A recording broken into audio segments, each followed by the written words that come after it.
પ્રકરણ 2 પુષ્પ અને ફળ વનસ્પતિના અંગો। વિદ્યાર્થી મિત્રો, આ ચિત્ર જુઓ।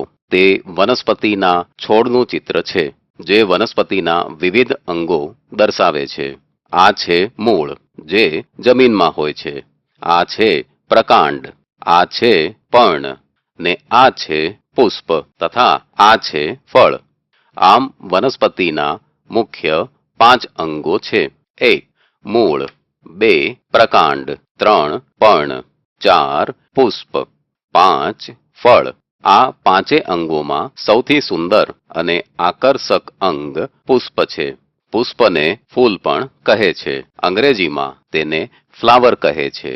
બગીચામાં છોડ પર પુષ્પો જોવા મળે છે, તો આવો બગીચામાંના એક પુષ્પ જાસૂદના પુષ્પનું અવલોકન કરીએ। આ ચિત્ર જુઓ। તે જાસૂદનું પુષ્પ છે। તેના આ ભાગો ઓળખો।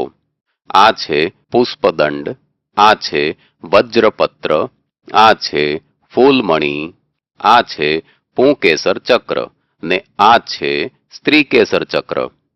પુષ્પદંડની ઉપર ઉપસેલો આ ભાગ પુષ્પાસનનો છે। હવે તે દરેક વિશે આપણે વિગતે સમજીએ। ધોરણ 8 વિજ્ઞાન અને